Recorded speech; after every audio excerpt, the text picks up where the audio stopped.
Let's take a look at buy lows, sell highs, fantasy basketball trades, all that stuff. Michael Bolton. Thanks, Josh. It's Michael Bolton here, and it's time for another episode of the Locked On Fantasy Basketball Podcast. Let's get to it. Let's get to it, indeed. You are Locked On Fantasy Basketball, your daily fantasy basketball podcast, part of the Locked On Podcast Network.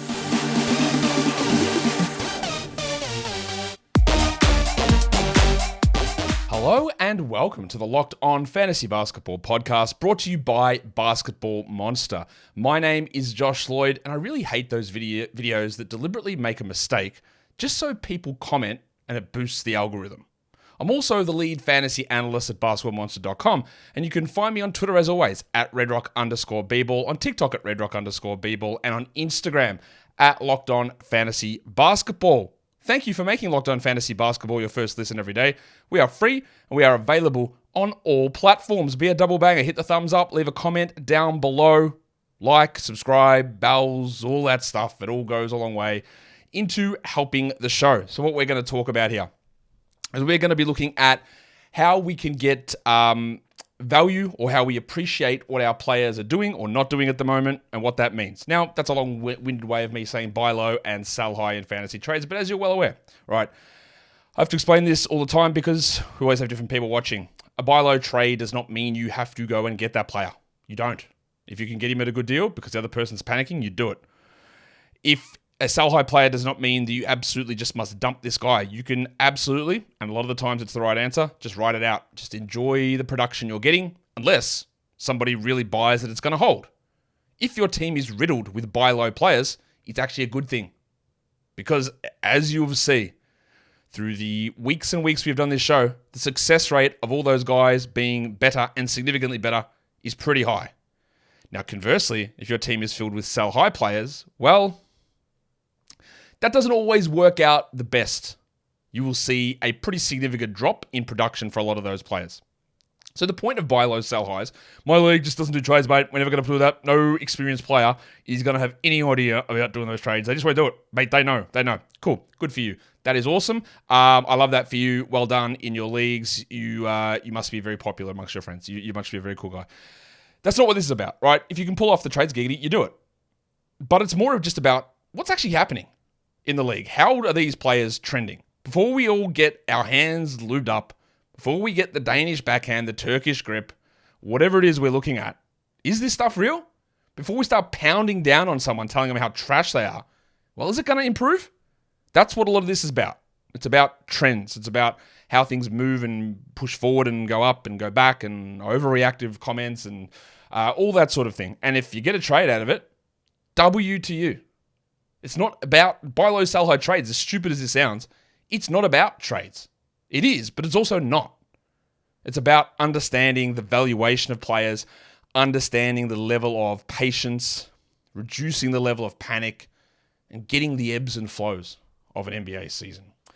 I think that's probably a decent way of explaining it. So let's look at how we did 2 weeks ago. How we go? There were 10 of them.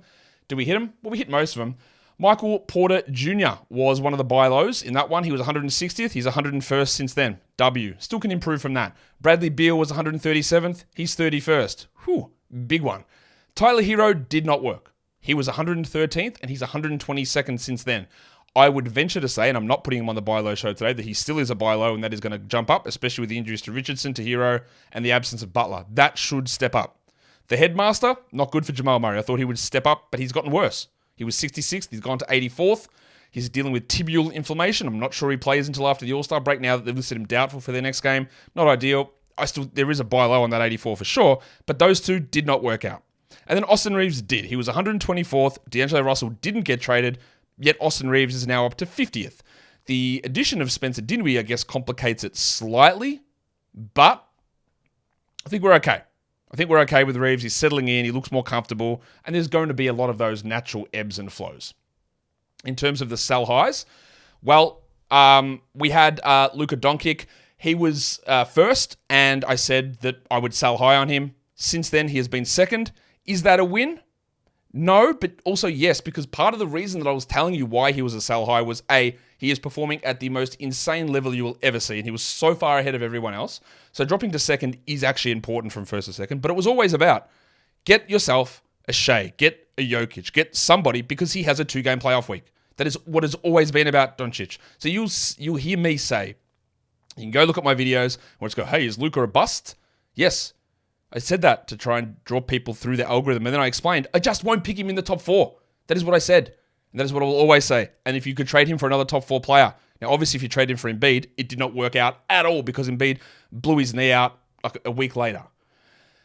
The thing with him is, let's see what happens when we get to that week in the playoffs where they've got 2 games and Doncic is the 60th best player that week. Like, was that worth passing over one of the other top 3 or 4 players for? My answer remains no. It wasn't. So, am I going to claim that as a win? No, because we don't get the result of it. But also, he's not first anymore. He's second. Small win, not really. Brogdon was 34th. This was the most obvious one of all time. I don't know how many times I've said sell for top 100. Just get rid of him. Not only is he injured now with an elbow issue, and I'm trying to dig in whether he's actually going to play again this season. I haven't found that out yet. Actually, I might go and check that. All right, so I did find out because, you know, I have some people who I talk to in Portland about this stuff through the organization and information there, and they reached out to me and said, hey, look, the Brogdon injury is real. It is real because this is the injury that he suffered in the playoffs. This is the injury that that nixed the trade to the Clippers on the failed medical situation. And they said, look, the injury is real. And I said, look, that's cool. Like, I understand that. But is he actually going to come back? And the understanding is yes, he will. Probably won't stay the whole season, but they don't want to be dreadful for 2 full months. This is what we've always said with most of these teams. But he said, look, the last 10 days, I think we extend that to the last 18 days is my guess. That's a usual sort of time frame. The last 18 days to 20 days is where things start to really go all right. And he's like, I don't think he'll play through that period of time. So there is an expectation that Brogdon does return from this elbow injury and then doesn't last the season. And that's going to be the case with a lot of these guys, whether it's Ayton, whether it's Grant, whether it's guys in Charlotte, whether it's guys in San Antonio, whether it's guys in Washington. That is what will happen over the final 14 to 20 days of the season, and that's the info I got on Brogdon. But as a sell high, 34th to 191st, one of the biggest W's ever. John Kuminga was a fairly obvious one as well. He was 13th, 90th since then. There was just so much that he was doing that was not real at all. And psychology is a big part of fantasy and about trading, because when Kuminga gets rolling, they love it. Someone who scores a lot, people love. Someone who does it athletically, they love. Throws down a dunk, they love it. People love those players. So when he's rolling, it's like, well, Josh, you just underrated him the whole time. And yeah, I probably did. But did I underrate him to the right extent? I'm not sure. He's actually fallen significantly off because a lot of the counting stats have fallen back a little bit and the percentages have fallen off a little bit as well. And yeah, 90th. So that there was a huge sell high opportunity there. The rabbit hunter, Alex Caruso. I thought it was a sell high. He was 55th. He's moved to 65th, so I guess technically it was, and now he's hurt his toe again. We hope that's nothing serious. So I'll claim that as I won't claim it as a win. It's sort of neutral. I do think that will get worse though. And Trey Jones, 62nd to 117th. So I'd say on the buy low, sell high from week 15, not the strongest week. Not bad, but not the strongest week, especially the Hero and Murray ones. And you got the Doncic one, which is still to be determined, and the Caruso one, which is a soft win, but again, we're not really going to count that one. So overall, I think the results there are pretty solid. Speaking of pretty solid, this episode is brought to you by the legends over at Hungry Root. Yes, Hungry Root. Hungry Root is one word, as they tell me here, and I've got to say it like Hungry Root. What is in, and then they write this copy, and I go, all right, what is in your Hungry Root box? It's a really good question. Hungry Root contains fresh food, fresh veggies, fresh meat, pantry staples, all those sort of things. But what is Hungry Root? What does it do? Well, Hungry Root enables you to save time. It adds value to your day-to-day life by saving time, by getting the ingredients sent to you, saving money instead of wasting money on groceries and things that go to waste. Well, we said waste twice. You get the things delivered to you that you need. It reduces food waste, and you also get that discount of 40% off and free veggies for life. Hungry Root is your partner in healthy living. We all love a Hungry Root partner. It is the easiest way to eat fresh or get fresh, high-quality groceries and simple, healthy recipes delivered to your door. Hungry Root recommends recipes and groceries based on your personal taste, but each order is fully customizable. You take their suggestions, or you can choose anything you want. They might say, hey, we've got an eggplant for you. And you go, all right, I actually don't feel like eggplant. Can you chuck some peaches in there? I want to make a nice peach sauce or peach salad. You go, okay, that sounds good. But they could also chuck in healthy snacks. They can give you the recipes that you need as well. It saves hours planning, shopping, and cooking. Hungry Root delivers the food that you love. Right now, Hungry Root is offering Locked On NBA channel watchers and listeners 40% off your first delivery and free veggies for life. Just go to hungryroot.com/lockedon to get 40% off your first delivery and get your free veggies. That is hungryroot.com/lockedon. Don't forget to use the link so that they know that we did send you. Hungry Root, get rooted. All right, let's go to the buy lows. Let's talk about who we're going to talk about. The 5 guys here. Hey, if you are watching this video, guess who are the 5 players. Now you can see one on the thumbnail for sure. But who are the 5 buy lows? Who are the 5 sell highs? Comment them. Let's go to armbar legend Jaylen Brown in Boston. Not a great run of things for Brown at the moment. He's 116th in the last 2 weeks in -1. That's 117th in Yahoo totals. That's putrid. He's averaging 32 fantasy points, which puts him 83rd. He's averaging 17, 7, and 4. By the way, I don't think he should have been an all-star, but whatever. He made it. Probably the 4th best Celtic this season. He's hitting .6 threes, 1 steal, hasn't had a block, shooting 54, 18% from 3, and 69% from the line. So there are obvious. Now, I don't think he's had a particularly strong season. He's not a top 50 player this year. He's definitely not lived up to being drafted around the 40 spot. We knew there would be some sort of a hit with Porzingis arriving. And yeah, it's hurt him a lot. But 17.6%, like, come on. Like, he's not a good shooter. We know this. He hit 34 last season from 3, 36 the year before that. He's at 35 this season. 18 is ridiculous. And 3-point percentage is the hidden category that impacts fantasy. It's hidden. You don't know about it. It's not displayed on fantasy sites. You don't know how that impacts things. Triple banger it is. Like you, it loves to bang multiple times, 3-point percentage. Because it hits your field goal percentage. It hits your 3-pointers made. It hits your scoring. In points leagues, you don't see anything with percentages. They don't pay no factor in your Yahoo league. Oh, but actually my league's a custom league. And we've actually cool. That's fine. But 3-point percentage isn't a category. Even that, you don't say, well, I've lost attempts for 3-pointers attempted usually. So it's a hidden category that has an outsized influence. So when you're down hitting 18%, you're down at 0.6 makes per game, down from 2, well, that hurts. He's also usage as well down. That can happen on a team like this, but he's down at 23%. He's been managing 28 this season. He was 31 last year. We thought there'd be a drop from last season. I've got him projected rest of season, ROS, at 27%. So there's room for that to improve significantly. I would be, at the moment, I wouldn't give up a top 50 player. Absolutely no chance. I'd be okay sending a top 80 sort of a player to get Jaylen Brown. Understanding that he has struggled a lot, but there are a few key indicators there that suggest he's going to improve. Let's go to Cleveland. Let's go to Darius Garland. A lot of negativity around Garland this season and his fantasy production, so let's dig into it. What do we need to look at? Well, yeah, it's been bad. 113th recently. 113th over the last 2 weeks, 83rd on Yahoo. 144th in fantasy points. That's horrible. That's 24 points a game. What do his real-life numbers look like? 12.8 points. Yuck. 1.3 rebounds. Excuse me? 1.3. That's high. That's Nick Young. 5.9 assists. Not bad. 1.3 triples. Bad. 0.9 steals. Bad. 0 blocks. Also bad. Now, Garland is returning from the jaw issue. He's only averaging 26.5 minutes across this time, so we take that into consideration as well. But the shooting is a problem here too. 48 from the field. That's okay. That's pretty good, right? 28 from 3 is bad, 100% from the line. This man hit 46.2% from the field last season. He hit 46.2% from the field the year before. He's actually at 47.3 this season. So again, despite the complaints about his shooting, he's actually better than he was last season. But we're in a slump here. And we talk about the hidden impact of 3-point percentage.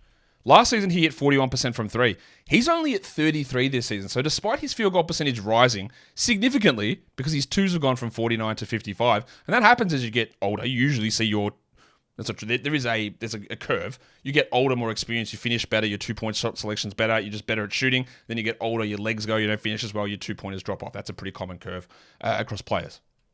But going from a really, really good 3-point shooter, 38 and 41 the last 2 seasons, down to a below par 33% guy is troubling. And now he's at 28% over the last 8 games in 27 minutes. What this suggests to me, this isn't how averages work. I know this before all you statisticians throw your calculators at me. I say that being one of the biggest nerds and maths guys ever. Like, that is how I lived my entire life as a high school student, is being the math guy. Like, that's me, right? So, yes, we're all nerds. We love calculators. Look at my job. That's what I do. But anyway, you're a nerd, so suck it up. Before you throw your calculators at me, I know that's not how averages work, but what it does suggest is there is a pretty sizable chance that Garlo's going to go on a run at some point. Don't know when it is. It might be literally from the next game, every game the rest of the season, where he goes 45% from three, the numbers bounce back, and he looks like a 36% shooter all season. That is totally possible. We've seen that with many of the sell high guys in this show. Well, this guy shot 46% from three for 2 months. What's going on? And then it drops off. So conversely, it can happen the other way, but we never think about it that way. We are in tune, and I know there's a lot of psychological mumbo jumbo here. We are in tune to look at what is just, our brains, it's very hard to pass. What has just happened? Well, that happened, and I saw it happen, and it happened, so why won't it keep happening? And that's really not how most of this stuff, it doesn't work that way. So yeah, there's going to be some big bumps. His usage is also well down. 21% over the last 2 weeks. He's at 26 for the season. So we can talk about Donovan Mitchell ruining him. And yes, Donovan Mitchell has cut his ascendance. It's dropped his ceiling down. But the year before Mitchell played for this team, he had 27.5 usage. Last season, Mitchell's first season, he had 26.9. Usage unchanged. Minutes unchanged. Scoring unchanged. He was basically the exact same player. This season, usage, again, it's 26.9 last year versus 26.3. The same. It's a slight difference from 2 years ago, 27.5. Without Mitchell, he might have pushed to 30. But he's also well down over the last 8 games, 21 usage. And that's why he's averaging 12 points. So get the 3-point percentage up, might hit 40. Get your usage up to 26, and then we're absolutely steamrolling. If I could trade for Garland, I'd give up a top 75 player, understanding that he's been really about that mark all year. Yes, turnovers have been a problem. I know the guys that absolutely froth turnovers and how bad it is. He's at 3.3 for the season. Also, over the last 22 games, he's down to 2.9, the exact same number as last season, and he's at 2 a game over the last 8. So while it was outsized to start the year, that's done. That's not a thing there now. That's changed. He's not that guy anymore. And he's back to sort of career norms, thankfully. Let's get our 17 steps going. Let's delicately dance our way to talk about Alperen Şengün. He is 106th over the last 2 weeks, 112th on Yahoo totals, 65th in fantasy points, averaging 15.7, 8.8 rebounds, 4.5 assists, hitting 0.3 threes, yuck, 0.7 steals and 0.7 blocks. There's a little bit of the hidden value, isn't it? Where are your peripherals? Well, when I say peripherals, I know people get confused with this. I generally mean anything that's not scoring based. Rebounds, assists, steals, blocks. Those 4 categories. They're my peripherals. Anything that's not scoring. Points, threes, they count as like they're your scoring stats. Your other 4 are your peripherals, then your percentages. That's how I talk about it. Often if I say peripherals, people just think steals and blocks. If I meant steals and blocks, of course, I would say stocks. No, I wouldn't, because I'm not that person. I would say steals and blocks or defensive stats. Anyway, 52% from Şengün over the last 2 weeks, 40% from 3, 72% from the line. And you'll look at all those and go, oh, they're okay. Like, they're fine. They're okay. Like, what are we complaining about here? So why are his numbers down so low? Well, Şengün's a top 40 player for the season. And there's some very clear things that need to improve. 53% from 2 over the last 2 weeks. The man's going at 58 for the year, 57 last season. So I'm not here to believe that he's going to be that inefficient from 2-point land. That will improve. The usage is down too, under 22%. Why? Well, they've just changed things up a little bit. Jalen Green has stepped up more. Jabari Smith's got some more shots. But again, I don't think that we're going to be having Şengün running at 21 usage. Şengün last season ran at 21 usage. Şengün the year before ran at 21 usage. There's been a very clear change from Ime Udoka to put more into Şengün's hands. Now, I'm not going to say I'm not a little worried that they're moving back to let's give inefficient legend Jalen Green all the jollibees he can take. That might happen. But I'm fairly confident we're not going to sit at 21 usage. Maybe it doesn't get back to 27. I've got him projected 26 usage rest of the season. But I think there's plenty of room for that stuff to improve. Also, he's at 1.1 steals for the year. He's at 0.7 here. And steals are a huge indicator as well. I would be looking at a top 50 guy to get Şengün. Whether it works or not, I don't know. You tell me. But I just think if I've got Şengün, I'm also understanding that there's going to be, I believe, a pretty good turnaround coming soon. Today's episode is brought to you by eBay Motors. passion, drive, and patience. It's what brings home the winning trophy. It's also what keeps your ride or die alive. eBay Motors has everything you need to maintain your vehicle and level it up to peak performance, from superchargers, roof racks, and exhaust kits, LED headlights, and more. Whether you're into speed, power, or style, eBay Motors has you covered. Now, unlike eBay Motors, I'm not sure I've ever referred to a car as a ride or die, but some people have some intimate relationships with the vehicles they use to transport them around, and with over 122 million parts for your number one ride or die, there's that term again, you'll always find exactly what you're looking for. And with eBay Guaranteed Fit, your part is guaranteed to fit your ride every time or your money back. Plus, with eBay Motors, you're burning rubber and not cash. I wonder if on eBay Motors with these 122 million parts, do they have the things that like Exhibit was rolling out for Pimp My Ride? Do you have like the backseat DVD players? We got any velour for the roof? Do we have the ability to put the starry lights like on the roof of a Rolls Royce?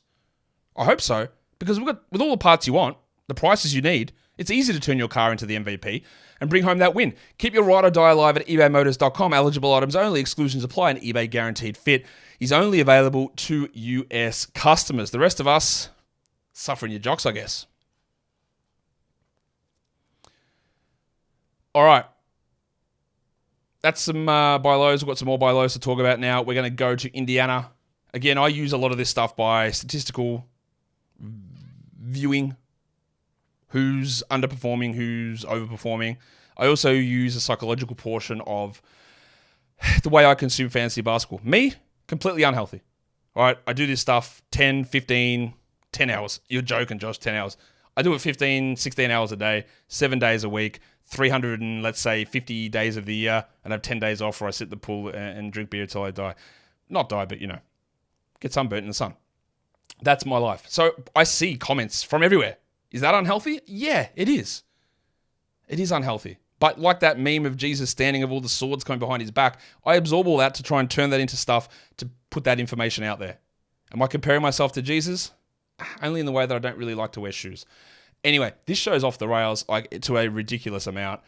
What I'm saying is that when I hear, and there can be isolated comments. One person will say something, okay, are you normal? Like, what are you talking about? Like the bloke the other day who said, I'm ready to get rid of Victor Wembanyama. I can't deal with this. He only got one rebound. Cool. But when multiple people are like, what's going on with Halliburton? What am I doing with Halliburton? I think I just need to get rid of him. Okay, there we go. There's your buy low. The siren's off. The buy low's on. The minutes are done. He's 34 now. He's back. Will he ping his hamstring again? I'm not sure. And the person who's frustrated is right to be frustrated. 87th over the last 2 weeks, 40th on Yahoo, 76th in fantasy points, averaging 14 points, 2.9 rebounds, 7.8 assists, 2 threes, 0.6 steals, and a block.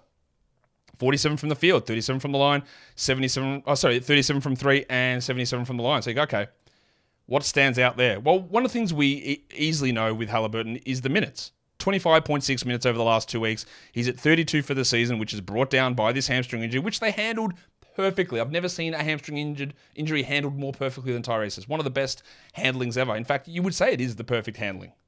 That's what I've been told. So that 32 minutes for the season, that can easily get to 33. He played 34 minutes last game. So I would expect his actual season minute number to rise from here. It's going to go up.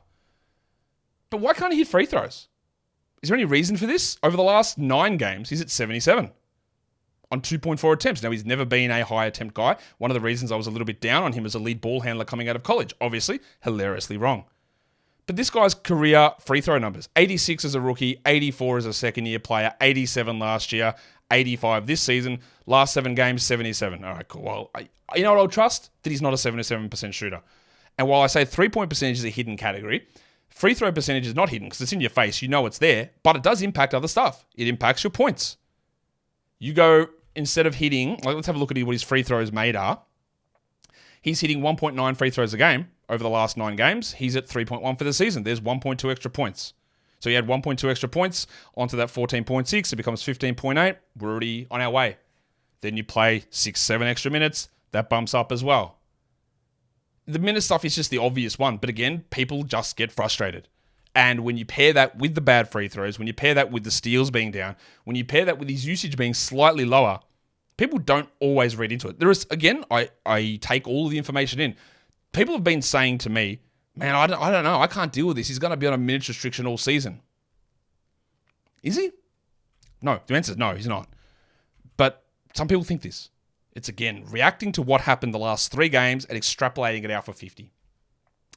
I would send a top 20 player to get Halliburton. I'm very confident he will be a top 15 guy at worst. Might be top 5 at best. There's a lot of room to improve here. There's a lot of room to improve me on this show because I'm doing it very slowly. The last buy low is another very, very strong, very good, very sexy man, Devin Booker. Not the sexiest man on this show. Can you predict who the sexiest man on the buy low, sell high show is going to be? A lot of people think Devin Booker is one of the most attractive men in the NBA. I'm not really feeling it, Dev. Sorry. You're fine. You're fine. You're not top level. One of the sexiest men in the NBA is on this show, and we'll get to him later. Devin Booker, 56th in -1 rankings. 85th on Yahoo. 41st in fantasy points. That's all well and good, but it's not great. He's averaging 24.8 points with 3 rebounds and 5.6 assists. Well, that 3 rebounds is very low, so let's just start with that. That's really low. He's at 2.4 dribbles. Cool. He's at 0.8 steals. Cool. He's never been a big steals guy. He's at 0.4 blocks. Fine. These are all normal numbers. This is what he's done. Last season, 1 steal, 0.3 blocks. The year before, 1.1 steals, 0.4 blocks. This season, 0.9 steals, 0.4 blocks. That's all normal stuff. And then you go, well, okay, so what's actually going on, Josh? He's hitting 39% from 3. Reasonable number. Yes, I agree. He's at 38 for the season. He was at 35 last year, 38 the year before that. These are all reasonable numbers. And this is where the confusion comes in because you go, 80% is pretty good from the free throw line, Josh. What are you talking about? That's not bad. It's not. It's league average. But when a lot of your appeal is built into being an 88, 89% shooter, which Booker is, and then you hit 80 of them, well, that's bad. Because that takes away a lot. If you want to use the same example as Halliburton, he is at 1.3 fewer free throws made per game the last 2 weeks versus the season. You had 1.3 points onto 24.8, then you're up to 26.1, and he averages 28 for the season. So we're already getting there. We're almost making that gap up straight away. And the usage is down from 30.7 to 26.2. Now, some of this season has been played without Durant, some of it's been played without Beal, but even in the games with Beal, he's not running entirely at that 26 mark. Recently, Beal has seen a few more shots. That is true. But is that the way that they're going to run things with Booker, seeing this smaller usage role? I think what we've seen a lot with the Suns this season is that they sort of change a little bit. Well, sometimes Durant will take a back seat. Sometimes Beal will take a back seat. At the moment, Booker's taking a slight back seat. And it seems to vary quite a bit. Like Beal, you need a little bit of a push here. You'll bump up. So when we see somebody like Beal, which we did 2 weeks ago, we hit massively on that, dropping down in their usage. We did it with Durant earlier in the season. And we're going to do it now with Booker. While the usage has dropped back down, where does he, if I look at the minutes, the Booker and Beal have played 625 minutes on the court together, and Booker's usage is 29.3 in those minutes. So when he's down at 26 over the last 2 weeks, it's not just because Beal is there. It's just a change in the ebb and flow of the way that the game has played out. And if I look at even the minutes compared when they all play together, Durant, Beal, and Booker, that's 445 minutes or whatever it is. Booker 28 usage, Durant 23, Beal 20. So this number is low, and it is going to boomerang itself back up. And I'd be happy to send a top 25 player to get Booker. Even though he is struggling like this, I think we're going to have that hot run where the usage pops back up, the free throws pop back up, the rebounds pop back up, and Bob's your uncle. Let's go into some buy lows. Well, actually, we've done buy lows. Let's talk sell highs. Is this the sexy man that I was talking about on a sell high? No, because it's Chet Holmgren. Chesterfield is 14th over the last 2 weeks. He's 14th on Yahoo. He's 23rd on fantasy points. He has been on this show before as a huge sell high earlier in the season. I believe he might have actually been on it multiple times. Let's have a look. No, he's been on, actually, he's on as a buy low earlier in the season. And that worked out massively. He went from 87th to 35th. And now he's turned it around, elevated way up, and he's a sell high. That's how it works. 17.5 points, 8 rebounds, 2.5 assists, 2.7 threes, 1.3 steals, and 3 blocks. And I gave it away right there. Look at those 3-pointers, 2.7 per game. So how's that happening? 56 from the field, 52 from 3, and 72 from the line. 52% from 3. He's at 39% from the season from 3. And that's because he's had 2 stretches where he's hit 50%. So I don't even think 39% is a real reflection of who he is. I think 37 is probably more real. But he has these hot streaks where he just banks in everything. It pumps everything up. And now he's also combined that with a basic doubling of his steal rate. He's at 0.7 for the season. He's at 1.3 over the last 6 games. He's moved his blocks from 2.6 to 3 as well. So he's hitting every 3. He's doubling his steals. He's adding an extra half a block a game. And he's now a top 15 player.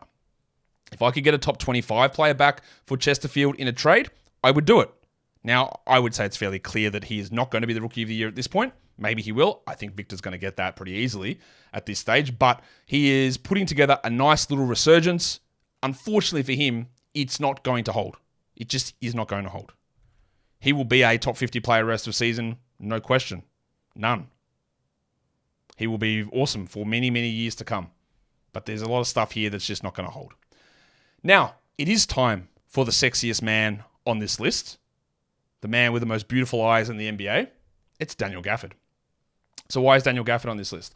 Josh, you're an idiot because 3 weeks ago you had Daniel Gafford on the sell high list, and that was the one you actually got wrong. You said he was a sell high and he actually improved 3 ranking spots, and that is true. But I don't care. I'm going back to the well. And this is, again, I was massively into Gafford at draft season. He was the player that was the highest represented on any of my teams. I have still got him. I was one of the minority of people who suggested that he would start over Derek Lively for Dallas. I don't know the answer to that yet. We don't know that. The majority, even including Luka Doncic, suggested that Gafford would come off the bench. Cool. Right? So I'm massively into Gafford. But the reason I'm telling you is a sell high, A, is the numbers are out of control. But B, the overreactions to the game from yesterday are crazy. He had a huge game yesterday. He put up massive numbers. But now the idea is that I don't think people watched Washington. He was really good in Washington, but now it's like, man, Luka's never had a player like this. Gafford's a beast. How dominating. Like, is he though? Like, he's all right. But can we calm down somewhat? I hate being in a position to talk down someone who I've always been more higher on than other people. I don't like being in that position. It's like the reverse Marvin Bagley. I think Gafford's good, but is he a beast? No. Is he a game changer? Like, he's fine.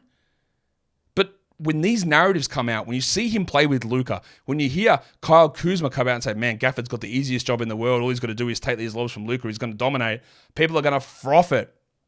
Understanding that Lively isn't back. I don't know that Gafford is going to start over Lively. I believe he should. I believe he will. But I don't know that. I don't know what Jason Kidd is going to do. I don't know how they're going to run that. Are they going to play them 20 minutes a night and still squeeze Muxie Kleber in there? I don't know that either. But after you see that game, you see the national reaction to Gafford. This is where the psychology comes in. Now let's tell you the numbers. 24th over the last 2 weeks. 21st on Yahoo, 40 fantasy points, 13.5 real-life points, 11 rebounds, 1.2 assists with 0.8 steals and 3 block skis. 61 from the field and 77 from the line. Now, to be fair to old mate Dan Gafford, there's actually some room for improvement in some of these numbers. 61 from the field is actually really low. There's really not a reason that he can't be a 70% guy playing with Luka. That is true. He's at 68 for the season. He was at 73 from the field last season in Washington. He can do that. He's just a little bit down for whatever reason over these last 6 games. That is true. That can improve. But the blocks, man, like, he averaged 1.3 blocks per game last season. Actually, let's just translate that to per 36. He was at 2.2 per 36 last season. This season, he's at 3 per 36. The last 6 games, he's at 4.2. So we're talking about basically doubling his block rate from last year. And while he's been very good, I'm not sure that holds. That 3 blocks, holding at 3 blocks is hard. Going back to 2.1 is a drop of 33%. It's a big drop. The other thing is Daniel Gafford, one of the biggest criticisms has been not that good of a rebounder. Rightfully so. Last season, 9.7 per 36. The year before, 10.1. The year before, 10.5. This year, 11.3. All right, bit of an improvement. The last 6 games, 15.7. Is he going to get more rebound opportunities in Dallas? Are they going to brick more shots than playing with Jordan Poole? Not sure about that. The rebounds are just way up. The blocks are way up. We don't know if Derek Lively's going to be back. Sorry, we don't know how Lively impacts him. And Gafford still only played 24 minutes last game with 0 fouls. I would play him more, but I don't know that that's going to happen. If I could get a top 50 player back, or a top 60 guy, top 50 probably, I've written top 60 there, I'm thinking top 50, I would do it. He's been great. But people are now like, man, I knew it. I knew he was going to kill it. I'm so glad I held after the deadline. So now, but I don't think a lot of them have realized that the query we had was, what happens for Lively? Because he's not there. So, see what you can turn. You might even be able to turn to something better than top 60. Maybe it's top 40. You might be able to do it. Because people are just like, well, we saw the big game against Washington, mind you, and Marvin Bagley. Like, come on. Turn that into profit, hopefully. And I love Daniel Gafford. I don't love Jeremy Grant. He's the next one on this list. 42nd over the last 2 weeks. Only 199th on Yahoo because he's had some games missed there, and the totals are a big thing on Yahoo. He's 19th in fantasy points, averaging 30 points a game, 5.3 rebounds, and 4.7 assists. Undoubtedly unbelievable. But a man averaging 35 and 5 basically, and still can't be a top 40 player? Yeah, that's a little red flaggy, isn't it? 1.7 threes, 0.7 steals, not a single block. Okay? He's hitting 42% from 3. He's turned himself into an unbelievable 3-point shooter, and I just keep waiting for it to drop, and it hasn't. At some point, maybe it does, but I don't know. We've got to be convinced now that he's just actually really good. He's at 83 from the line and 47 from the field. So, okay, there's a lot happening here. Usage is through the roof, 31%. Why? Simons has been out, Brogdon's been out, Scoot's been out, Ayton's been out some of that time. So he's just getting a ton. He's at 26 for the season. I hate watching him play. I've said this a million times. But he's doing some good stuff. But those scoring numbers and the minutes, he's averaging 41 minutes over the last 3 games. He's at 34 for the season. This stuff is just a lot likely to hold. 20 shots versus 16. And like I talked about with Brogdon earlier, I don't think there's any way that Jeremy Grant's playing the end of the year. And as guys sort of filter back in, the role is going to push back down, and I just don't see it for him. He's averaging under 22 points a game this season. He's at 30 over the last 3 games in 41 minutes. I'm not sure that he's a top 100 guy rest of season because of the low assists, low steals, low blocks, below average field goals, below average 3-pointers, even though his percentage is good. Huge sell high moment. If I could get a top 70 player back, I would do that. I just have no faith in A, him being available, or B, continuing the usage, the scoring, the minutes, even the 3-point percentage to a degree. Even though I do admit that maybe he just is a good 3-point shooter. Let's go to someone who is also pretty bad. It is the big sneeze, Precious Achiuwa. Josh, he's not bad. Look how good he is. You told me he was terrible. Yes, I still believe that he's a really bad player, but the problem here is in New York, he is getting unbelievable opportunity. He's getting so many minutes. No Randall, no Anunoby, no Hartenstein, no Robinson, now no DiVincenzo. Their bench consists of a bloke called Charlie Brown and Obi Toppin's worst brother, Jacob Toppin. And Thibodeau is not going to play those guys. So Achiuwa is getting a ton. 53rd in -1 over the last 2 weeks. 27th on Yahoo. 64th in fantasy points. He is playing 41.3 minutes. And a guy playing 41 minutes, I would expect more than 13 and 10 with an assist, to be honest. He's hit 0.4 threes, 1.3 steals, 1.9 blocks. Now, to be honest with him, to be honest about him, his defensive stats have never been like this, and he has been much, much better in that regard. His defensive stats, as you can see, 1.6 blocks per 36 the last 2 weeks. He's at 1.3 this season. He was at 0.9 blocks per 36 last year. Like, he's way better than he's been in that sort of an area. But he's still only hitting 54% from the field as a center, 20% from 3, and 73% from the line. And you know what's really interesting? If you go look at his EPM numbers, estimated plus minus, since he was traded, it's gotten worse. Like, he's worse than he was in Toronto in terms of impact. He is a negative player. This is his worst season by EPM compared, since his rookie year. He's a -2, 43rd percentile. He's a terrible mid-range shooter, a terrible 3-point shooter, a bad rim finisher, a bad free throw shooter, a bad defender, a bad offensive player. His EPM is disgusting, and it's gotten worse since being in New York, even though the role has been big. He is just doing all of this through pure need and necessity. And I do not think that he maintains 30 minutes a night when Hartenstein, Randall, and Anunoby all return. Bogdanovic is there too. He might play 14 minutes a night, honestly. So if I could sneak any top 100 guy in, yes, you will lose in the short term because they have to play him a lot. But again, you're playing 41 minutes a night and you're still giving me 13 points? That's not very much. You're not really, 1 assist in 41 minutes? There are so many gigantic red flags that this guy, A, is not good. Josh, you're just a hater. I just don't think he's very good, right? Simple as that. Everything has had to come together in a neat little package for him to be this good, and it's not going to hold. Top 100, please get it. Lose in the short term, gain in the long term. And lastly, we got another guy who's just getting pumped full of minutes. It's Deni Avdija in Washington. Now, Avdija has been very up and down with playing time this season. He was early in the year, 30 minutes a night, a lot of usage. Then it was 24 minutes a night. I go, what's going on? Then it was back to big minutes. Then the new coach took over and it was down to low minutes. And now it's like, cool, we're letting you do everything. which is what's happening. I don't know why. He's 66th on Yahoo, and -1, 142nd on Yahoo, 75th in fantasy points, averaging 19, 8, and 3, with 1.6 dribbles, 0.6 steals, 0.6 blocks. They're pretty low defensive numbers. Here's where it comes in, right? 61 from the field, 46 from 3, and 60 from the line. You might say, well, the 60 from the line might improve. That's true. He's a bad free throw shooter in general. 73 this season, 73 last season, 76 the year before that, 64 the year before that. He's not a good free throw shooter. Yes, it's a little bit low at the moment, but he's not that good. But he's also not that good of a three-point shooter. 46% from 3 over his last 7 games. Now, he's improved a lot. He's at 39 this season. Last season, 29.7. The year before, 31.7. The year before, 31.5. Excuse me if I'm a little skeptical of him maintaining 39% shooting from 3. He might. I'm not really there to do that, though. Like, I think he's a 38, 37 guy, and that's going to drop it a lot. And then he's also tied that in with just producing ridiculous 2-point numbers. Last season, 53 from 2. The year before, 53 from 2. As a rookie, guess what he shot from 2? Yeah, also 53%.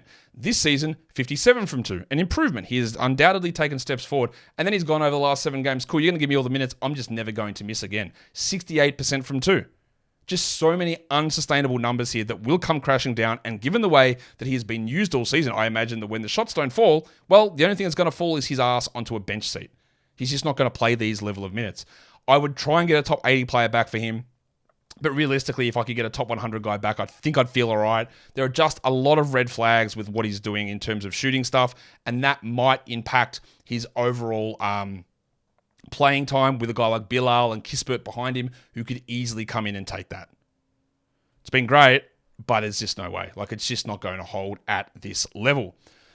And that does bring us to the end of the Buy Low, Sell High show. Go and thumb it up and leave your comments. Go and hit the old subscribe notification bell buttons. Tell your friends. You can tell your enemies if you want. If you're in contact with them, that's fine. I'm not here to judge. We're done here. Thank you so much for listening, everyone. See ya.